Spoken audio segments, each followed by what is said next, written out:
What I'm about to read is a blog that I wrote that was published in an e-mag called The Fayetteville Free Zone. It was what I wrote as I marched with the NAACP from Ferguson to Jefferson City. The NAACP announced that they would do this march when it was announced that Darren Wilson would not be indicted for the murder of Michael Brown. This is from day 3 of the journey for justice. The bus is loud this morning. We have double the people we had yesterday. I am happy. As we travel to the start of our day, of the fourth day of our journey for justice, I reflect on the experiences I had yesterday. We woke to a thick layer of ice that blanketed the city of St. Louis, one of those thick layers that requires your car to heat for 10 minutes before you can begin scraping. I felt like I was back home in Canada. It was a few degrees below freezing as we began marching on the ice-covered asphalt.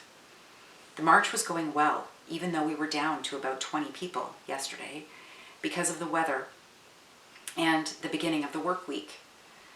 8 miles passed in the blink of an eye. Surprisingly, because it was cold and we weren't chanting, but we knew we were the core, having to carry this love of humanity in our hearts as we marched with our heads held high. We were stopped by the state trooper who has been assisting the march. As a group, we learned that the next 8 miles were going to be dangerous for 2 reasons. We were about to begin the march along a stretch of a 2-lane highway that had no shoulder, and we learned from a family who came to greet us with hot chocolate that people speed in this area regularly, and the family's son was in a coma for 1 month after a treacherous car accident recently. The police did not want us to continue the march. They wanted us to actually be on the bus and travel through the area unnoticed. President Brooks would not be persuaded, but was forced to make a compromise. His compromise was that only 5 people could march that next 8 miles. They carefully explained the rationale, but this core team all wanted to march. Without a thought, I raised my hand and I asked to be part of the 5. Not my style, but I was compelled. With that question, one of the pre-designated 5 security and leadership team looked me in the eye and gave me this honor. He gave me his spot. My eyes well with tears as I think of how truly privileged I am. I've known this and acknowledged it since my childhood. And as I know your thoughts create your reality, I'm sure my years of banking this thought graced me with this bounty. Thank you, Creator. There was some anxiety. The others of the core team boarded the bus, I'm sure with heavy hearts at not being able to participate. There was some anxiety. The leaders kept their cool, but I knew having the bus go ahead because of the no shoulder and the tight winding road was risky, and our group was small and we were experiencing much hostility. We had a car with 4 leaders in front and a car behind us, and then a state trooper behind that car. For a split second, my white privilege had me blinded as I thought, we'll be safe because of the state trooper, and my right mind quickly retorted, reminding me what this was all about. I say what this is all about, but I try to avoid absolutes at all costs, pun intended, and especially here, because this is not just about police brutality or racial profiling or racism. This is about something much bigger. Yet this issue is entirely intertwined with the larger, of which racism is a symptom and violence a perpetrator.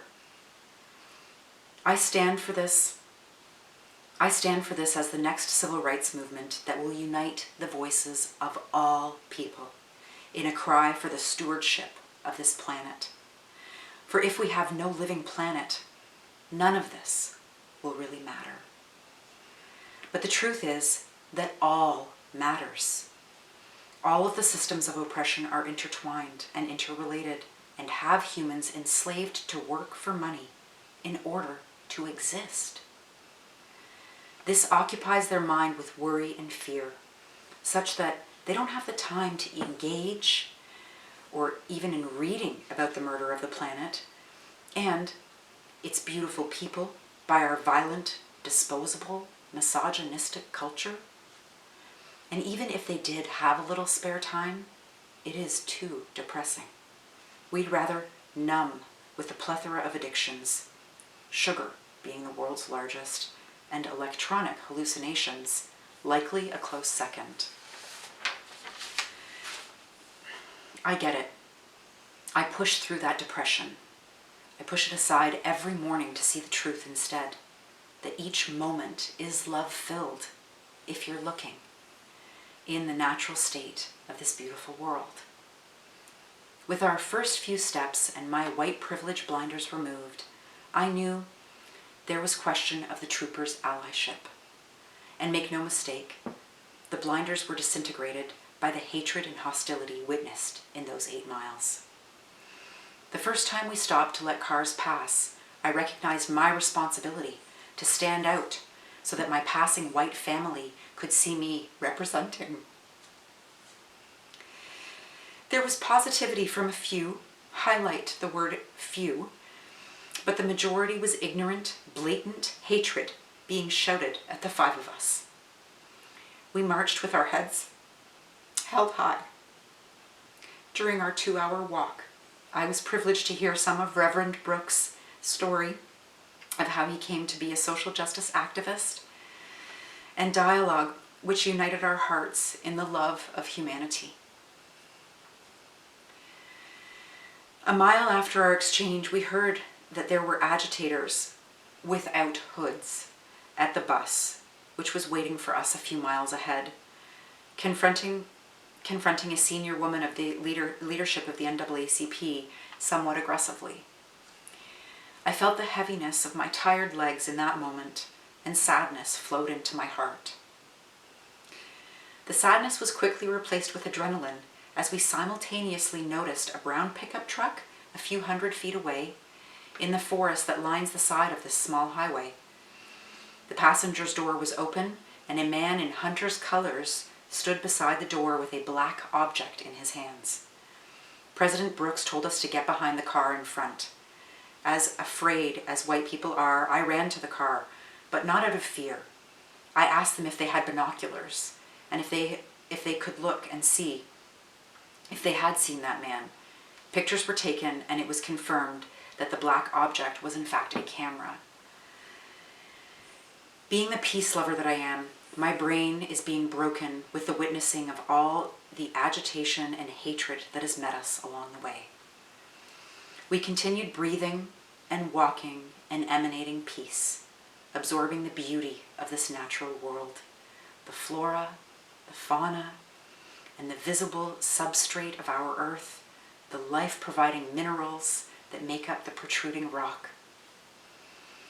Then the real fear set into my bones, bones covered by skin of the same color as these men who stood with their backs to us that held a 2-foot by 3-foot upside down American flag. I remembered my mantra for the day, breathed and followed the lead of Cornell the Human, the president of the NAACP. There was no altercation, and I breathed a sigh of relief to see the bus up ahead. The closer we got to the bus, the more emotion I felt, until the moment we could hear them chanting and cheering us on. I felt the love, the support engulfed me, and tears streamed down my face. There were 4 miles left, but my day was done. I sat on the bus and watched the core team out in full force, marching with enthusiasm. I am so grateful to be a part of this. I recognize my responsibility to educate, for it is not the job of my black brothers and sisters.